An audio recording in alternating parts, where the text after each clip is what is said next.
Yang saya hormati Bapak Kepala Sekolah Bapak Jujuk Listiawan, kemudian Bapak Ibu Guru SD Negeri Kuto Winangun 12 beserta Bapak Ibu karyawan SD Negeri Kuto Winangun 12. Saya mengucapkan terima kasih banyak karena Bapak Ibu sekalian sudah berkenan hadir dalam kegiatan CGP Angkatan 11, yaitu diseminasi budaya positif. Nah, sebelum kita mulai kegiatan pada siang hari ini, marilah kita menundukkan kepala sejenak, berdoa agar kegiatan pada siang hari ini berjalan dengan lancar. Ya, berdoa disilakan.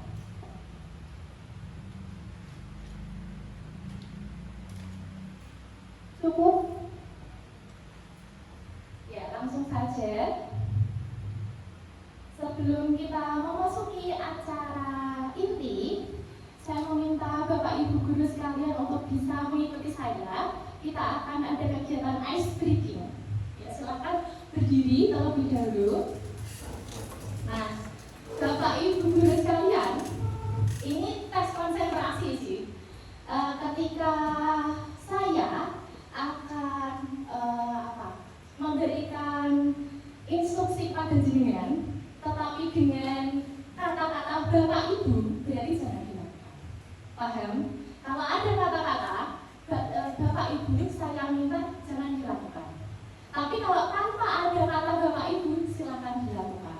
Mengerti? Oke. Bapak Ibu silakan duduk. Oke. Mudah kalian? Konsentrasinya bagus. Bapak Ibu silakan berdiri. Terus biasa. Duduk aja berdiri. Silakan. Bapak Ibu silakan diturunkan tangannya.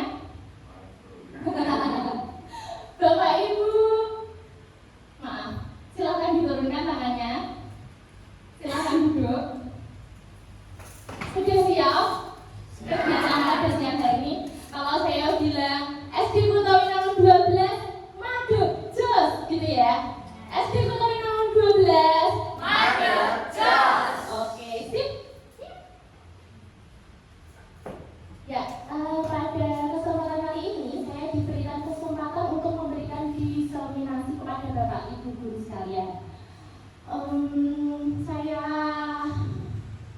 Saya minta tolong kepada Bu Sandra. Bu Sandra, kalau Bu Sandra memilih mau moderator saya atau di sini nyanyi satu lagu. Mending kamu moderator, oke? Pilihannya di dua itu, Bu Sandra. Silahkan bisa membantu saya untuk moderator ini di sini. Oke. Diseminasi, Bapak Ibu Guru sekalian, apakah tahu apa sih itu diseminasi? Nah, diseminasi itu bisa berarti pengimbasan, tapi juga bisa berarti penyemaian, benih atau bibit, dan sebagainya. Selain itu, artinya juga bisa berarti suatu kegiatan yang ditujukan kepada kelompok target atau individu agar mereka memperoleh informasi sehingga timbul kesadaran, sehingga menerima dan akhirnya dapat memanfaatkan informasi tersebut. Selanjutnya, nah ini oleh saya sendiri CGP Angkatan 11 Kota Salatiga, Normasi kita dan Budia. Untuk diseminasi budaya positif, di sini ada 6 topik. Yang pertama adalah nilai kebajikan, universal dan disiplin positif. Yang selanjutnya, kebutuhan dasar manusia. Yang ketiga, motivasi perilaku manusia. Topik yang keempat, keyakinan kelas. Topik yang kelima, 5 posisi kontrol guru. Dan topik yang terakhir adalah segitiga restitusi. Nah, kenapa sih ini penting untuk Bapak Ibu sekalian? Karena pada kurikulum merdeka ini kita ada perubahan paradigma pembelajaran. Sesuai dengan filosofi Ki Hajar Dewantara, pendidikan itu harus berpihak kepada siswa, Bapak Ibu. kita itu hanya untuk semata-mata untuk kebaikan siswa. Lanjut. Nah, muaranya adalah agar siswa bisa ini Bapak Ibu, outputnya bisa sesuai dengan profil pelajar Pancasila. Okay? Ada 5 aspek, okay? 6, mohon maaf ada 6 aspek. Nah, selanjutnya dalam rangka menciptakan siswa yang sesuai dengan profil pelajar Pancasila, salah satu strategi yang perlu kita tinjau adalah penerapan disiplin di sekolahan. Disiplin yang sudah membudaya, apakah sudah membudaya dengan baik, disiplin-disiplin di sekolahan, peraturan-peraturan yang baik di sekolahan, apakah sudah dibiasakan dengan baik, seperti itu. Selanjutnya,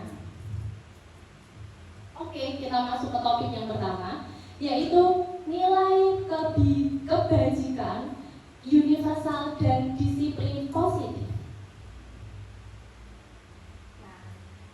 Ini berdasarkan kutipan dari Ki Hajar Dewantoro. Bapak Ibu masih ingat siapa itu Ki Hajar Dewantoro? Bapak Pendidikan Indonesia yang pertama mendirikan Taman Siswa. Nah, beliau mengatakan di mana ada kemerdekaan, disitulah harus ada disiplin yang kuat. Sungguh pun disiplin itu bersifat self-discipline, yaitu kita sendiri yang mewajibkan kita dengan sekeras-kerasnya. Nah, disiplin yang dimaksud adalah disiplin diri. Itu motivasinya dari dalam diri Bapak Ibu atau dari dalam diri anak-anak kita. Jika kita tidak memiliki motivasi internal untuk berbuat segala sesuatu yang baik, maka kita memerlukan pihak lain untuk mendisiplinkan kita atau motivasi eksternal karena berasal dari luar, bukan dari dalam diri kita. Di sini Ki Hajar Dewantoro itu lebih memfokuskan bahwa segala sesuatu yang baik itu harusnya berasal dari internal kita, dari dalam diri kita, termasuk siswa-siswa kita. Nah, itulah tugas kita Bapak Ibu untuk bagaimana caranya bisa memunculkan motivasi dari internal anak didik kita agar bisa bersikap yang baik dan melakukan budaya positif yang baik yang lain. Nah, tadi kita sudah ngomongin tentang nilai-nilai kebajikan, ya kan? Yang pertama tadi judulnya nilai-nilai kebajikan. Nilai-nilai kebajikan yaitu sifat positif manusia yang ingin dicapai setiap individu.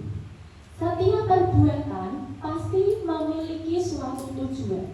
Dan selanjutnya, nilai-nilai kebajikan yang diyakini oleh seseorang akan dapat memunculkan motivasi intrinsiknya, sehingga dapat menggerakkan motivasi dari dalam diri untuk dapat mencapai tujuan mulia yang diinginkan. Nilai-nilai kebajikan ini adalah nilai-nilai yang baik yang biasanya telah disepakati oleh khalayak umum. Sedangkan disiplin artinya adalah kepatuhan terhadap nilai dan norma yang berlaku. Next.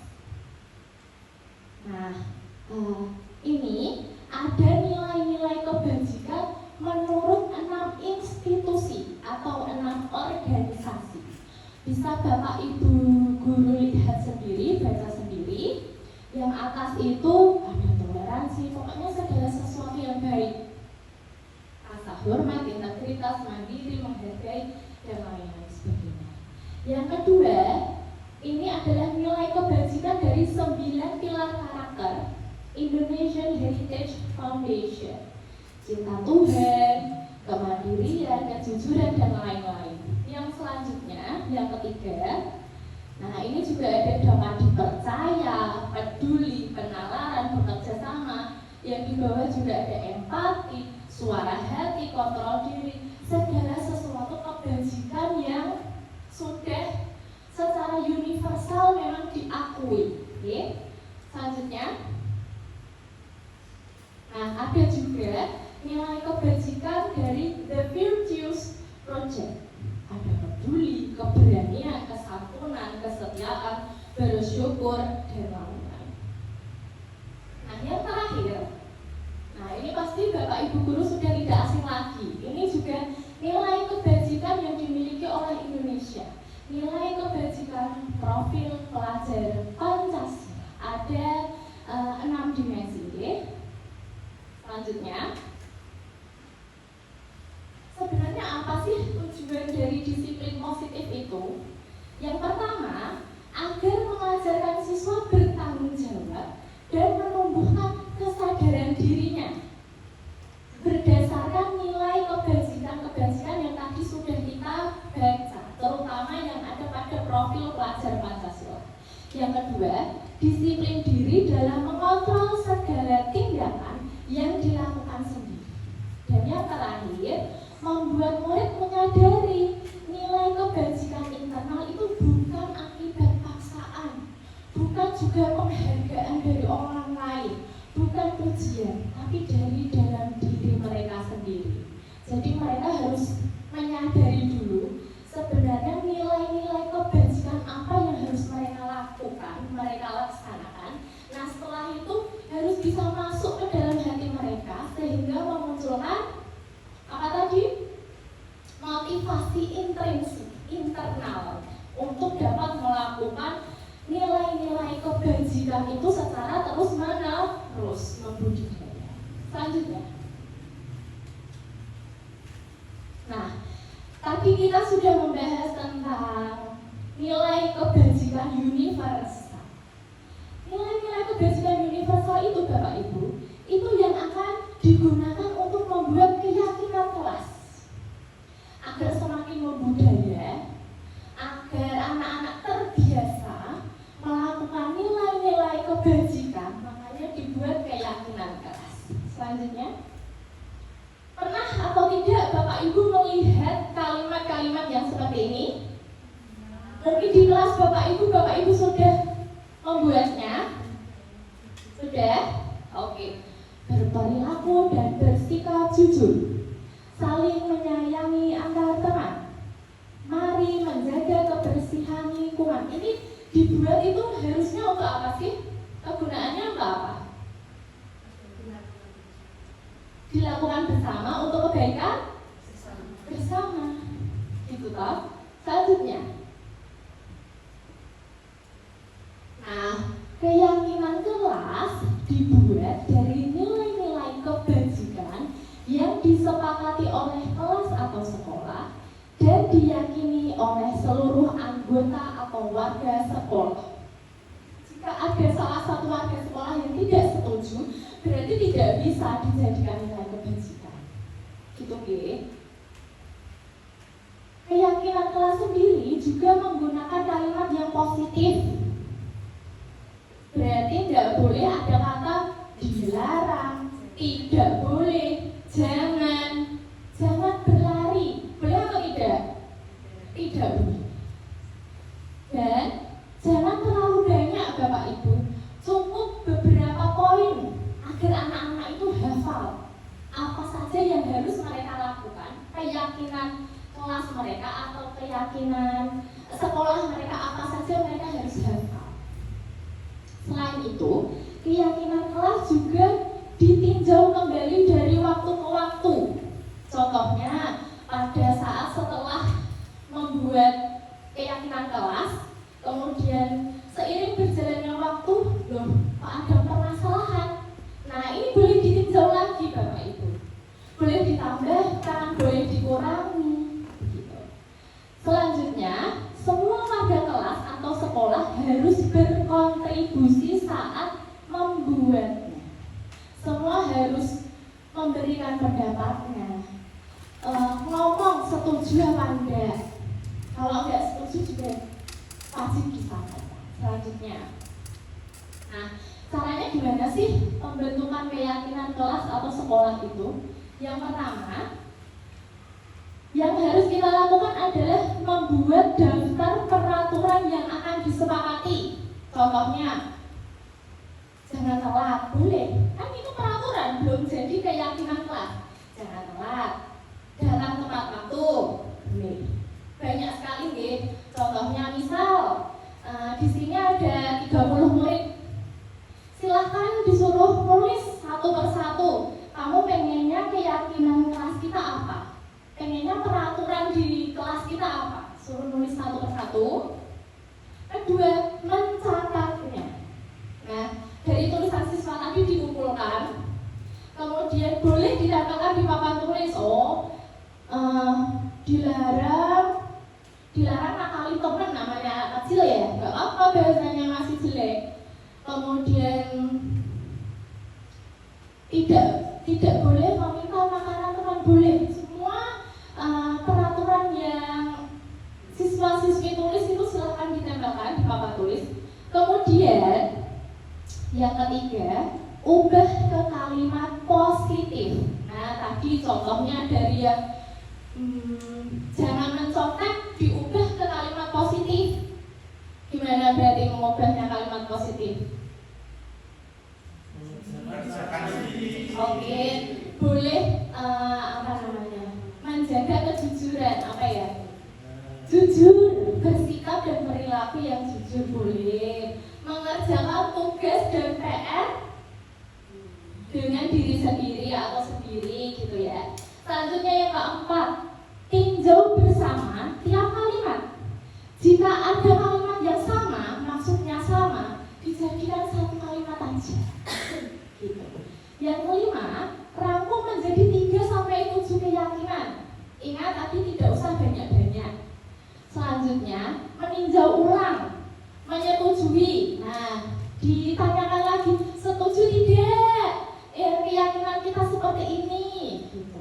Atau bahkan kalau perlu boleh menandatanganinya. Semua warga sekolah boleh ikut tanda tangan di situ. Berarti mereka membuktikan bahwa mereka setuju ya dengan keyakinan kelas tersebut. Nah, jangan lupa keyakinan itu yang sudah disetujui tadi ditempel di tiap kelas agar anak-anak selalu membaca dan hafal dan meyakini dalam hati sehingga perbuatannya akan selalu mengikuti keyakinan kelas. Selanjutnya, sebelumnya ada nggak? Oke. Nah, ini seperti yang tadi, yang pertama tadi, contoh kalimat keyakinan kelas yang ringkas dan positif. Kalimatnya menggunakan kalimat positif. Sudah? Selanjutnya. Nah, tadi kita sudah membahas mengenai keyakinan kelas.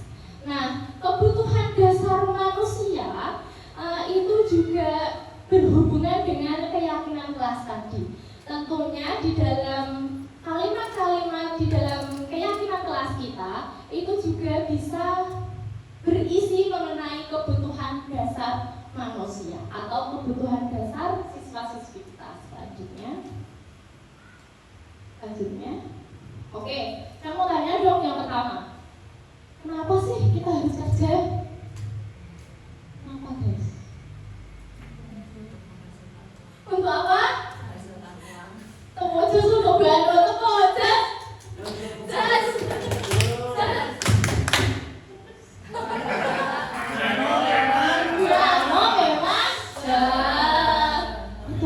Salah satunya apa?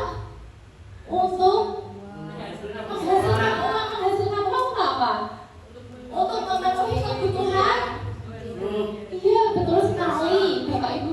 Nah, salah satunya ya, mungkin ada alasan yang lain, tidak apa-apa. Selanjutnya, nah, terus ini Bapak Ibu, pernah nggak sih lihat di TV berita ada ibu-ibu mencuri susu ke anaknya? Kira-kira kenapa? Kepepet.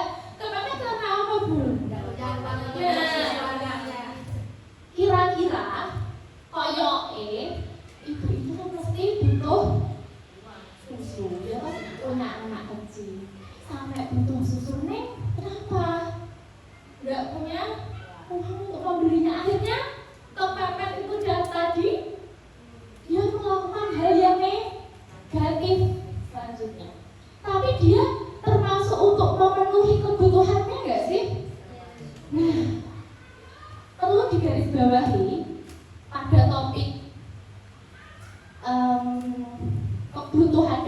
manusia. Yang pertama, seluruh perilaku manusia itu memiliki tujuan untuk memenuhi kebutuhan dasar. Selanjutnya, yang kedua, yang tidak kalah penting, perilaku negatif itu sebagai respon karena kebutuhan dasarnya tidak terpenuhi. Ini apa mboten? Selanjutnya, nah, kebutuhan dasar manusia, Bapak Ibu, dibagi menjadi 5. Yang pertama, bertahan hidup. Pernah nggak sih murid kita ketahuan ngambil uang temennya? Pernah nggak? Uangnya buat apa? Jajan. Nah, jajan, makan itu salah satu kebutuhan dasar manusia bertahan hidup, Bapak Ibu. Bertahan hidup atau survival itu bisa dalam artian sandang, pangan, papan. Nah, kalau untuk makan, dia pengen makan, dia pengen jajan, tapi nggak dikasih uang dari rumah. Akhirnya dia memutar otak, caranya aku ya tetap pengen jajan. Jadi sebisa mungkin kita harus mengerti dulu anak-anak itu melakukan suatu hal itu apa toh alasannya ya. Yang kedua, kebutuhan dasar merasa diterima. Pernah nggak sih murid kita nangis ketika ngadu? Dulu nggak ada kok yang mau ngadu, yang mau jadi kelompokku. Pernah nggak? Ini masuk ke kebutuhan merasa diterima. Tanpa terkecuali ya, baik itu anak berkebutuhan khusus, baik itu ADHD, bocah mata kiri ramah itu butuh perasaan merasa diterima. Tapi ini bukan dalam hal fisik, bukan fisiologi, ini ke psikologi, psikis. Kalau yang pertama tadi kan fisiknya, fisiologi. Selanjutnya, nah yang ketiga, pernah nggak murid kita tiba-tiba malah pergi gitu, keluar kelas tanpa izin kita, digoleki ra ono, muridnya simpen. Nah, itu kemungkinan dia bisa apa sih? Freedom. Aku kira pengen belajar kok, aku pengen sakarku dewi. Ada anak-anak yang seperti itu, Bapak Ibu. Selanjutnya, kesenangan. Orang bocah yang suruh pasti umpil, entah gambar lah, tidak memperhatikan gurunya, malah gambar. Berarti dia kebutuhan yang dia butuhkan apa tuh? Kesenangan, fun. Aku pengen senang, aku pengen gambar. Makanya aku nggak mendengarkan Bapak Ibu guru. Selanjutnya, penguasaan. Kebutuhan penguasaan itu contohnya ada anak yang pengen jawab terus, jawab pertanyaan terus. Dia ingin merasa punya power, dia ingin memperlihatkan aku juga bisa loh. Paham? Oke, selanjutnya. Nah, setiap perilaku manusia itu pasti punya motivasi. Seperti yang pertama kita bahas tadi, sama ibu-ibu kok yang nyolong, pasti punya motivasi. Ada anak berperilaku baik sekali, itu dia pasti juga punya motivasi, punya alasan dari dalam dirinya. Selanjutnya, oke, kita baca ya. Bu Al, silahkan tolong dibantu membaca. Pak Levi, murid kelas 3, ia termasuk murid yang pintar. Setiap diberi tugas oleh Bapak Ibu guru, ia selalu bisa mengerjakan tugas dengan cepat dan tepat. Tetapi, ia sering mengganggu teman-temannya yang belum selesai mengerjakan tugas dengan berkeliling di dalam kelas sehingga menciptakan kegaduhan. Apa yang seharusnya Anda lakukan jika Anda adalah wali kelas Pak Levi? Motivasinya dan memberikan tanda bintang jika ia dapat menjadi siswa baik, meminta Pak Levi untuk berkeliling lapangan agar tenaganya tersalurkan melalui olahraga adakah jawaban lainnya? Bapak Ibu silahkan, saya beri waktu untuk menjawab. Adakah yang mau menjawab? Sharing. Kalau ada yang mau jawab, saya kasih uang 5.000.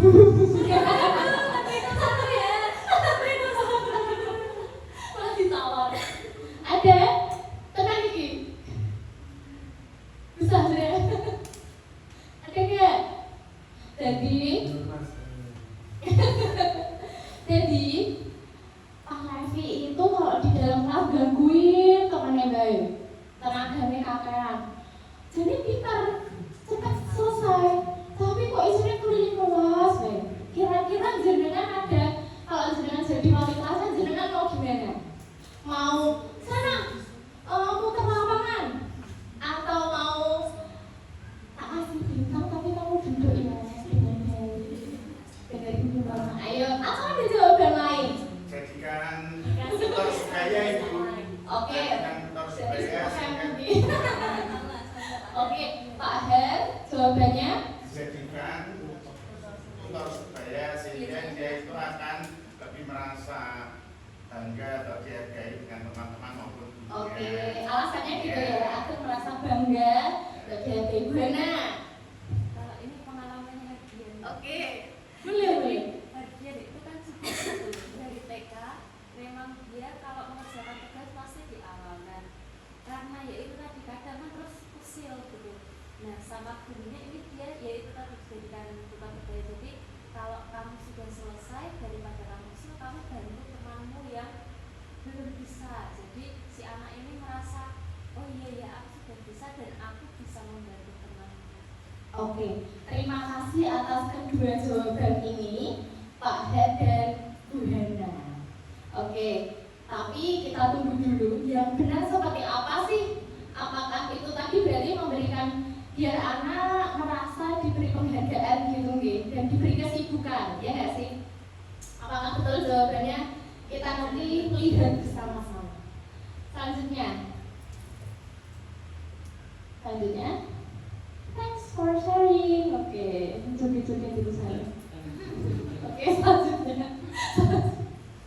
Oke, Diana Gosen. Saya nggak tahu sih itu membacanya Diana atau Diane ya, atau Dian Gosen, atau Diane. Dalam bukunya Restructuring School Discipline menyatakan ada 3 motivasi perilaku manusia. Selanjutnya,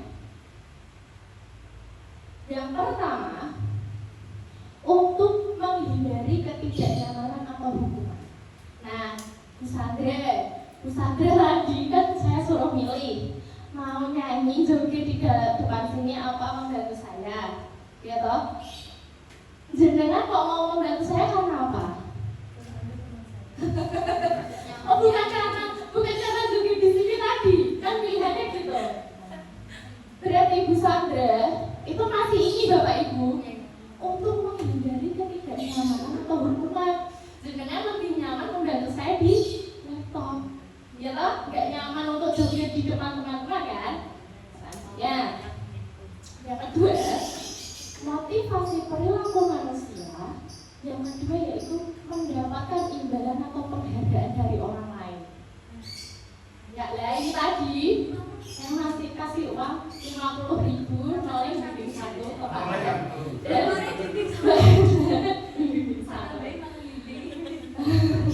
Mbak Hana dan Pak Her masih masuk sini Pak.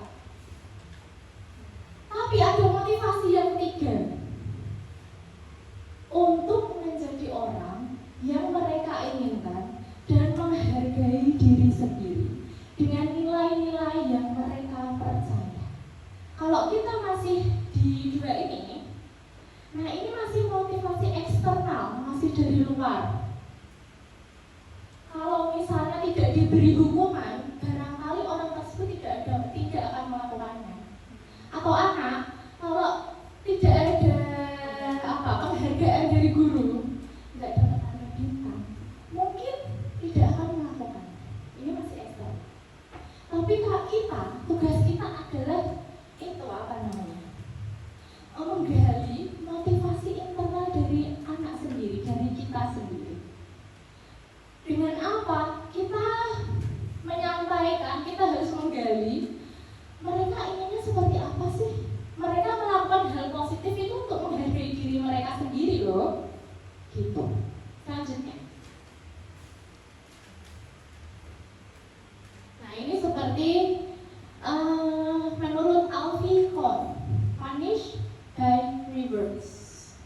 penghargaan maupun hukuman adalah cara mengontrol perilaku yang menghancurkan potensi pembelajaran yang sesungguhnya secara ideal. Padahal tindakan belajar dari mungkin bisa berasal dari kesalahan seseorang, kesalahan mereka sendiri, itu sendiri adalah penghargaan yang sesungguhnya. Selanjutnya, nah, kalau motivasi yang eksternal yang berasal dari penghargaan dan hukuman, pertama, pengaruhnya ini ada pengaruhnya jangka panjang dan jangka pendeknya. Kedua, tidak efektif Bapak Ibu. Contohnya, saya gagal diet. Nah itu kan mungkin karena masih eksternal, belum internal Bapak Ibu. Belum dari dalam diri penanam untuk mewujudkan ini. Terus, gagal berhenti merokok. Yang ketiga, kalau masih eksternal, itu bisa jadi merusak hubungan. Contohnya, antar teman malah timbul persaingan, iri. Ada siswa sebenarnya bijiku apik, dan kok aku dihargai teman-temanku, guru-guruku. Sebenarnya bijiku apik, aku akhirnya tidak jujur. Bisa jadi seperti itu. Selanjutnya, kekurangannya yaitu mengurangi ketepatan. Siapa yang bisa menjawab Bu Norma tak kasih uang? Kok ngacung? Nggak dipikir dulu, yang penting semuanya ambil aja. Dan yang terakhir, siswa itu tidak suka dikendalikan dalam jangka waktu yang lama. Selanjutnya, nah makanya itu kita harus menanamkan disiplin positif. Selanjutnya, dengan apa sih? Tadi kan sudah menghindari ketidaknyamanan, mendapatkan imbalan. Selanjutnya, nah yang terakhir tadi, menjadi orang yang mereka inginkan untuk menghargai diri sendiri. Ini namanya adalah restitusi. Dikenal dengan nama restitusi. Selanjutnya, restitusi sendiri adalah proses menciptakan kondisi bagi murid untuk memperbaiki kesalahan, sehingga saat mereka kembali ke kelompoknya, mereka memiliki karakter yang lebih baik, lebih kuat. Mereka bisa mencari solusi untuk masalah mereka sendiri, dan kita membantu belajar siswa. Kita juga membantu mereka untuk berpikir, mereka itu pengennya seperti apa sih? Mereka itu ingin diperlakukan seperti apa oleh orang lain. Tujuannya adalah untuk menjadi orang yang menghargai nilai-nilai kebajikan yang dipercaya. Dan evaluasi ini harus evaluasi internal dari dalam diri siswa. Kita hanya bisa mancing-mancing dengan kata-kata kita. Selanjutnya, nah yang perlu digarisbawahi adalah restitusi itu bukan menebus kesalahan, tetapi belajar dari kesalahan, tapi dari inisiatif mereka sendiri. Kedua, restitusi itu memperbaiki dan memperkuat hubungan, membantu siswa ingin menjadi orang yang seperti apa dan bagaimana mereka ingin diperlakukan. Ini namanya proses refleksi dan pemulihan.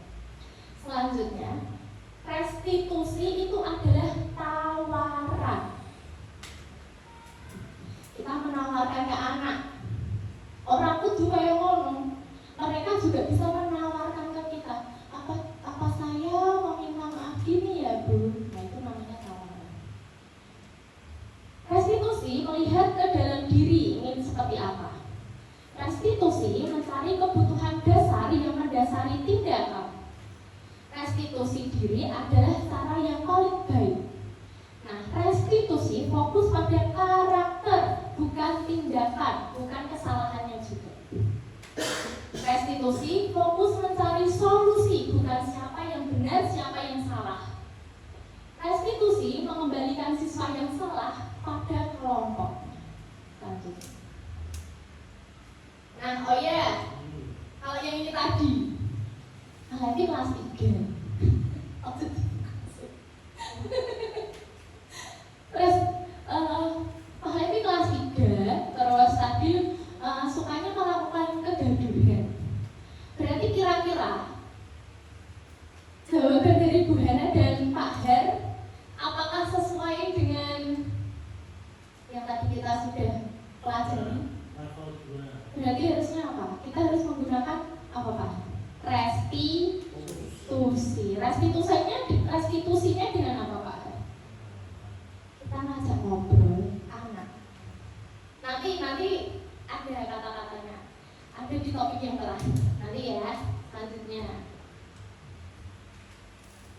Nah, 5 posisi kontrol guru. Restitusi itu Bapak Ibu ada di salah satu posisi kontrol guru.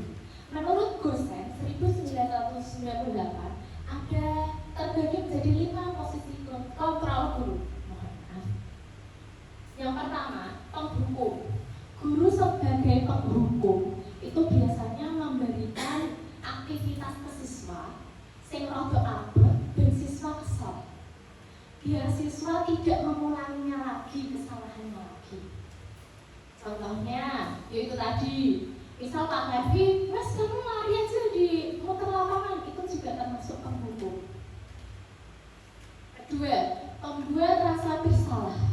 Nah, ini pembuat rasa bersalah ini bisa dilihat dari kata-kata atau kalimat yang disampaikan oleh bapak atau ibu gurunya. Contohnya, Bu Norma kok sampai ya dek kamu kok kayak gini terus, apa nggak kasihan sama Bu Norma? Nah, kata-kata ini membuat anak menjadi, kalau menurut Gosen ya, menjadi gagal menjadi seseorang. Dia juga menjadi ikut sedih gitu. Kedua, ketiga, posisi kontrol guru sebagai teman. Nah, ini lebih guru dengan teman, mohon maaf, maksudnya guru dengan siswa itu seperti teman. Yo nggak terlalu galak, yo tidak apa ya, yo baik. Tetapi menurut Gosen sebenarnya ini masih kurang tepat untuk dilakukan, karena terkadang anak bisa jadi kurang menghargai kita, nah kurang patuh ke kita. Selanjutnya ada posisi pemantau. Posisi kontrol guru sebagai pemantau itu biasanya mereka punya data atau ada sekolah yang poin gitu loh. Mereka punya data. Nah kan kemarin kamu udah nggak pakai topi upacara loh. Nih ada datanya. Enggak galak. Tidak seperti penghukum. Tapi ini juga kurang tepat. Nah, satu lagi, kontrol guru sebagai manajer. Nah, kontrol guru sebagai manajer ini guru pada saat ada permasalahan, guru akan menyelesaikan dengan cara pertama memberi ngajak ngobrol anaknya, tawar-menawar. Wah, berarti harusnya gimana ya? Bu Norma tidak akan menyalahkan kamu, tenang saja. Biar anak timbul rasa nyaman, akhirnya bisa cerita ke kita dan nanti melakukan sebuah kesalahan kita apa. Kalau anak sudah kita buat nyaman, anak pasti akan cerita ke kita. Kamu Bu, aku di rumah tuh nggak pernah dikasih uang. Misal tadi ya ada anak saya tolong. Nah, terus kita pakai posisi kontrol manager. Kamu nggak nyalahin kamu ya dulu. Namanya gimana toh? Silahkan beri cerita ke Bu Norma. Ya gimana Bu, aku di rumah nggak dikasih uang. Nah, anak kan jadi nyaman untuk bercerita. Selanjutnya, nah posisi kontrol manager ini pertama, guru bersama murid mempersilahkan murid mempertanggungjawabkan perilakunya. Kedua, mendukung murid agar dapat menemukan solusi atas permasalahannya sendiri. Jadi bukan guru yang menawarkan solusi, ya udah kamu gini aja, gitu aja, enggak. Tapi mereka yang harus berpikir harus gimana kan? Kita hanya mancing-mancing. Selanjutnya, memiliki keterampilan di posisi kontrol sebagai teman maupun pemantau dan sewaktu-waktu dapat kembali pada kedua posisi saat diperlukan. Nah, guru sebagai manajer itu kadang juga bisa memposisikan diri sebagai teman dan memposisikan diri sebagai pemantau tergantung kondisi dan situasi dari permasalahan itu dan anaknya. Selanjutnya, 5 posisi kontrol tadi kan penghukum, pembuat rasa bersalah, teman, pemantau, dan manajer. Nah, seharusnya dari kelima posisi kontrol di atas, guru itu sebaiknya menggunakan posisi kontrol yang manajer. Selanjutnya, ini ada kasus Bapak Ibu Jadi Anto dan Dino marahan di lapangan basket. Terus Bu Suti sebagai kepala sekolah berusaha menenangkan keduanya. Dino, sepertinya kamu saat ini sedang marah sekali. Mendengar itu, Dino pun mengalir bercerita. Nah ini, anak biar bercerita Bapak Ibu. Kenapa toh melakukan kesalahan tersebut? Bu Suti melanjutkan, membuat kesalahan adalah hal yang manusiawi. Nah kita harus pro ke anak yang nakal itu tadi, anak yang melakukan kesalahan. Selanjutnya, setelah itu Bu Suti menanyakan tentang keyakinan sekolah yang disepakati. Kalau nakal boleh nggak ya sesuai dengan kesepakatan keyakinan kita kemarin nggak ya? Nah seperti itu. Selanjutnya, nah ini adalah salah satu contoh kasus dengan manajer Bapak Ibu. Selanjutnya, nah restitusi tadi ini ada caranya. Saya share ke Bapak Ibu ya, caranya dengan segitiga restitusi.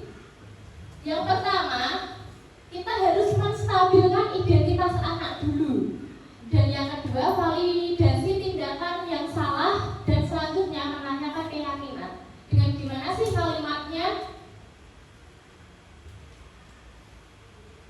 Menstabilkan identitas, kita bisa pakai kalimat Ibu guru tidak mencari siapa yang salah, namun ayo kita cari solusi bersama. Bisa dengan kata itu. Atau masih banyak kalimat yang lain ya. Yang penting gak nyalahin anak, dan anak itu nyaman ngobrol sama kita. Dua, validasi tindakan yang salah. Itu bisa dengan kalimat semua perilaku memiliki alasan. Saya tahu kamu melakukan kesalahan ini, misal mencontek, tapi apakah ada cara yang lain, nak? Dan yang terakhir, menanyakan keyakinan itu dengan cara, nah kamu kan tadi udah mencontek ya, masih ingat gak keyakinan kelas yang kemarin kita buat? Nah itu Bapak Ibu, ini sebisa mungkin kita lakukan, sebaiknya itu urut. Atau pada saat dibutuhkan mungkin ini bisa dibalik juga boleh. Selanjutnya, nah ini salah satu contoh di kelas saya ya. Selanjutnya ada video.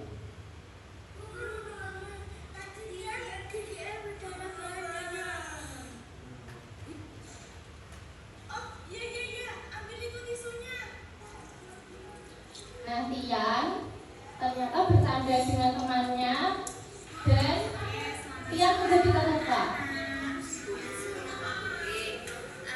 Kira-kira kalian tahu atau tidak kenapa mama panggil Ini adalah salah satu kontrol guru sebagai manajer. kemarin dia pada hari Rabu pada saat pelajarannya Bu Anu, apa yang terjadi di antara Tapi ini hanya skenario ya.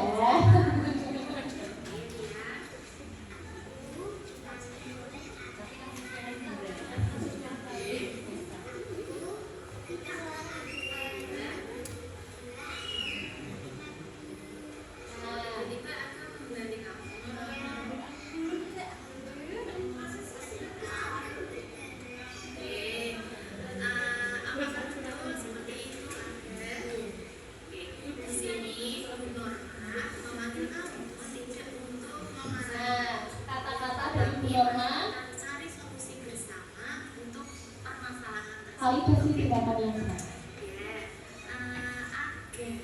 Mengapa kamu melakukan hal tersebut? Cuma mau main kasihan. Kebutuhannya apa tuh kalau mau mainan itu? Mainan. Fun. Namanya mainan itu Kesenangan. Tetapi apakah hal tersebut baik untuk dilakukan sampai Menstabilkan identitas. Apa nggak ada cara yang lain deh biar mendapatkan kesenangan? Menanyakan keyakinan kelas ini tahap yang ketiga. melanggar keyakinan kelas yang mana? Yang saling menghargai. Saling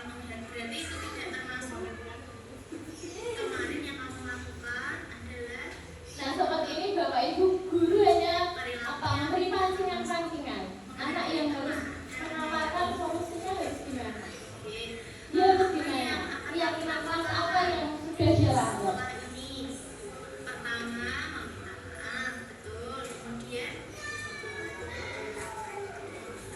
Dia ngomong sendiri ya Pak akan Ibu. melakukannya kembali. Siswa yang melakukan kesalahan Atau menawarkan solusi-solusi dia akan melakukan apa?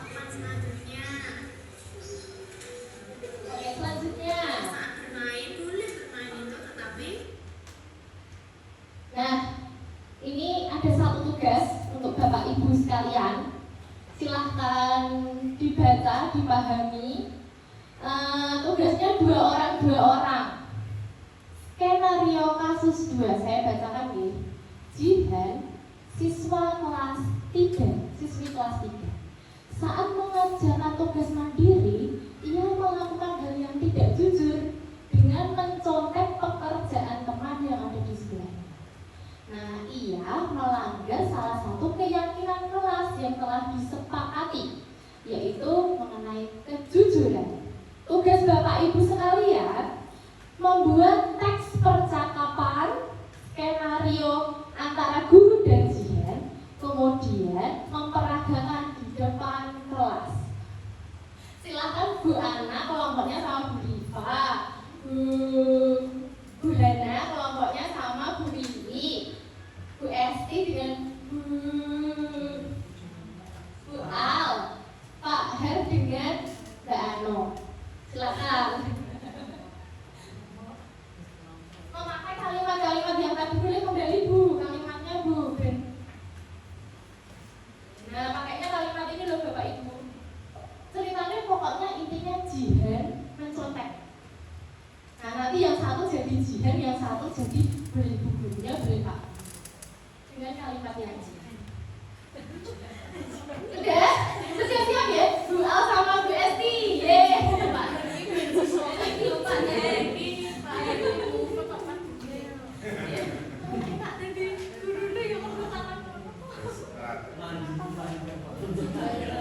Kayaknya langsung aja bisa lah. Langsung aja bisa nih. Bisa ya? Yo, Pak Hen dan Bu Anu. Jihannya mau Pak Hen. Yo, silakan Pak Hen dan Bu Anu beri tepuk tangan Bapak Ibu sekalian.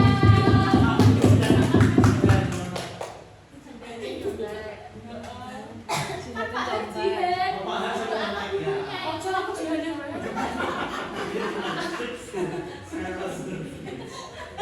Cuman pakai kata-kata itu aja.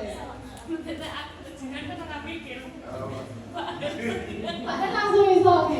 Yo, silakan.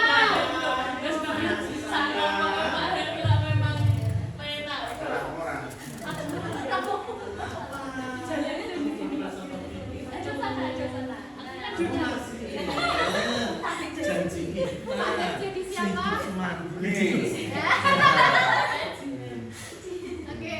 Jihan, tadi malam tidur jam berapa?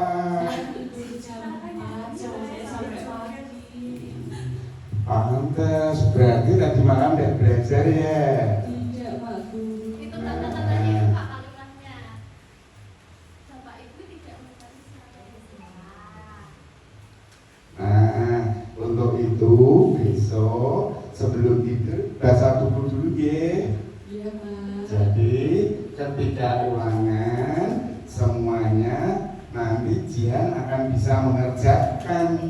Nah, mulai hari ini Bapak Ibu tidak mencari mencari siapa yang salah itu Pak. Sama yuk. Oke, siap. Yuk. Pak Har tidak akan mencari siapa yang salah, tidak juga akan menyalahkan Jihan, tetapi kita nanti mencari solusi bersama agar besok tidak akan terulang lagi.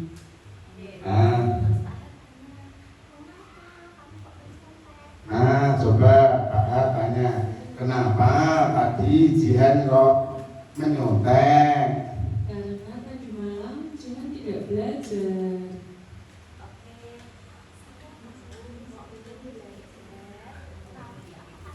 Nah, Pak Har tahu kalau mungkin tadi malam tidak belajar, tetapi apakah ada cara yang lain, misalnya saja dengan tidak menyontek seperti itu Jihan? Karena aku tidak tahu lagi harus menulis apa. Berarti besok lagi harus gimana? Nah, berarti besok agar kamu bisa mengerjakan, kamu harus seperti apa kira-kira Jihan? Aku harus belajar supaya besok ketika ulangan aku bisa mengerjakan. Nah gitu, bagus, sehingga nanti kamu akan bisa mengerjakan semua soal-soal tanpa harus menyontek. Ingat kan keyakinan kelas kita kemarin? Iya, Nah, iya. bagaimana kemarin? Tentang kejujuran. Iya, bagus sekali bahwa kita harus jujur. Oke, kamu aja semua. Kita semua, kamu aja. Just. Kita memang terima kasih. SD Negeri Kota Winangan 12 Madep Just. Oke, selanjutnya. Sepertinya tadi Bu Esti udah belajar. Tadi udah bagi tugas sama Bu Almo.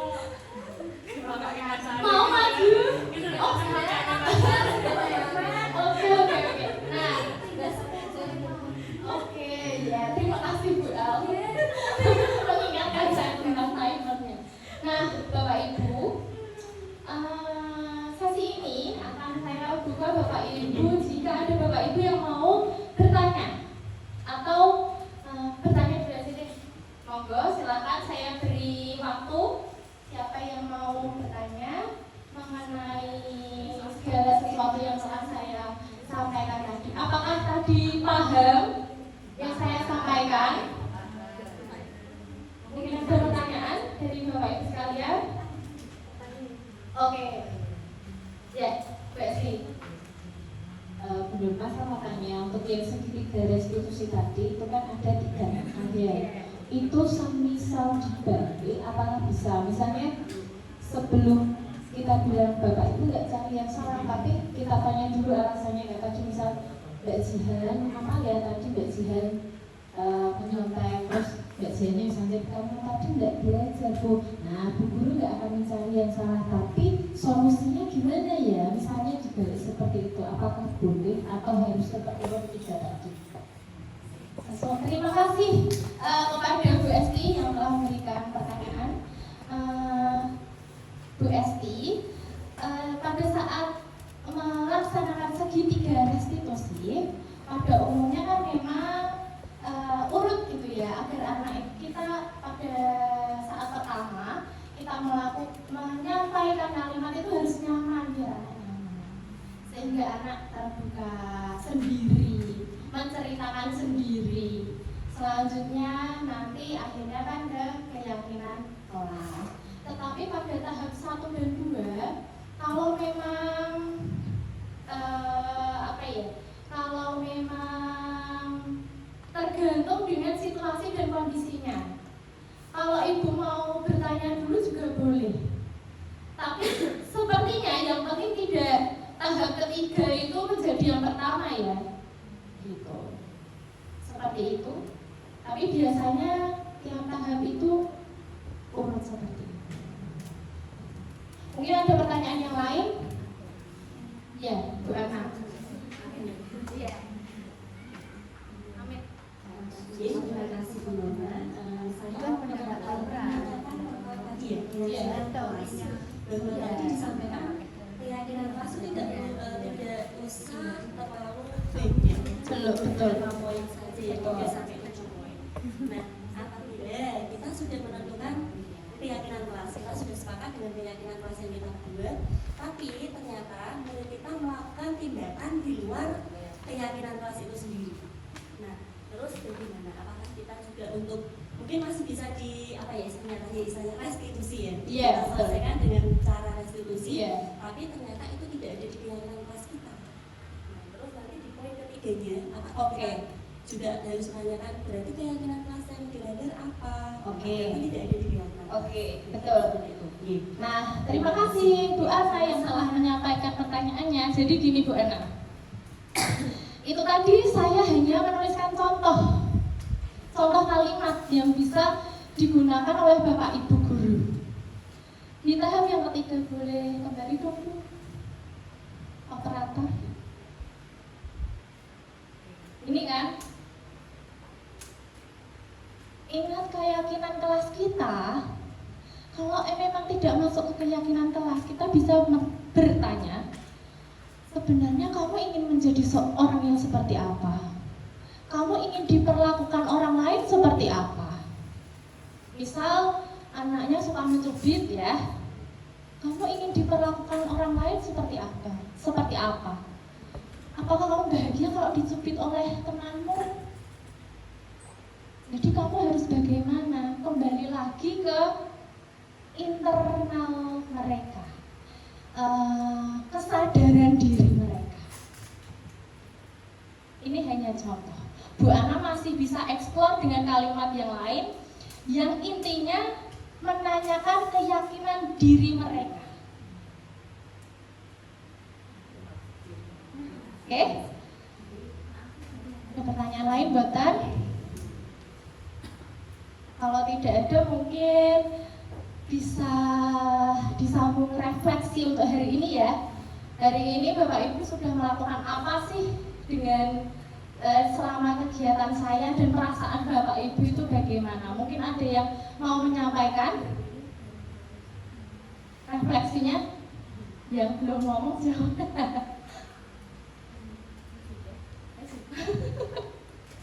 Bu Rifa mungkin kegiatan apa yang sudah dilaksanakan, perasaan jenengan, apa manfaatnya untuk jenengan? Terima kasih.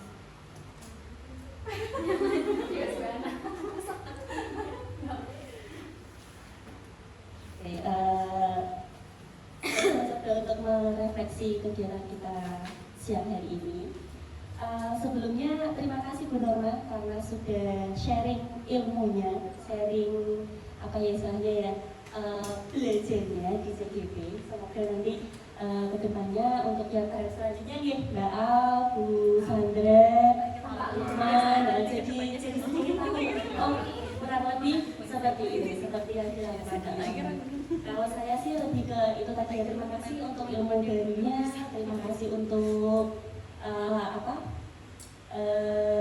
pencerahannya ya, karena tadinya kita ya nggak tahu, saya sendiri nggak tahu restitusi itu apa ya, keyakinan kelas itu yang seperti apa, tahap-tahapnya seperti apa. Jadi sekarang jadi ada gambaran lapisannya. Sebenarnya untuk keyakinan kelas ini saya sudah beberapa kali melaksanakan sih, tapi kalau di istilah saya itu kontrak belajar. Jadi kita bikin kesepakatan, kalau terlambat berarti apa nanti, ya kita sudah sepakat dengan anak-anak. Kalau melakukan kesalahan konsekuensinya apa, mungkin hadir mirip sih, meskipun tidak yang kita harus mengumpulkan catatan anak-anak gitu. Habis itu kita pilih mana yang menjadi keyakinan kelas. Nah, saya rasa ini tidak harus dilaksanakan cuma guru CGP saja, gitu. Guru-guru yang lain juga kayaknya oke lah kita coba laksanakan di kelas gitu. Menurut saya gitu saja. Untuk apa? Perasaannya senang, ya senang, gembira, bahagia, dibikin enjoy saja. Pokoknya tepuk jos buat Bu Norma, tepuk jos. Bu Norma memang jos. Oke, terima kasih Bu Ana atas refleksinya. Sebelum kita tutup, next. Oke, ini akhir penutupan dari kegiatan kita. Monggo Bapak Ibu boleh berdiri dulu. Kita nikmati lagunya. Walaupun siang-siang mau pulang, tetap semangat ya.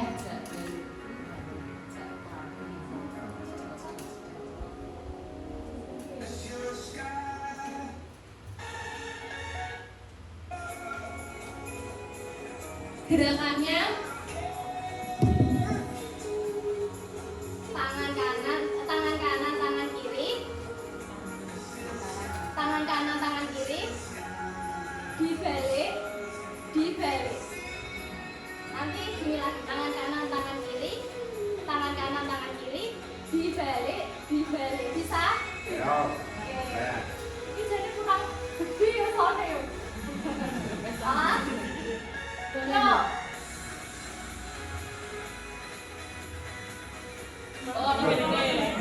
Lagi ya, kanan kiri, balik, balik, lagi, balik, balik, atas. Pakai kata-kata ya. Wuha. Lagi. Wuha. Ya, mungkin cukup sekian kesempatan kita sharing-sharing pengalaman, sharing-sharing ilmu pada hari ini. Jika saya dalam hal menjelaskan materi-materi kepada Bapak Ibu guru sekalian, jika ada kesalahan-kesalahan atau kata-kata saya ada kesalahan kepada Bapak Ibu guru sekalian, saya mohon maaf yang sebesar-besarnya. Saya mengucapkan terima kasih. Selamat menjalankan aktivitas yang selanjutnya. Kita tutup acara pada hari ini dengan berdoa bersama-sama. Menundukkan kepala sejenak. Berdoa, disilakan.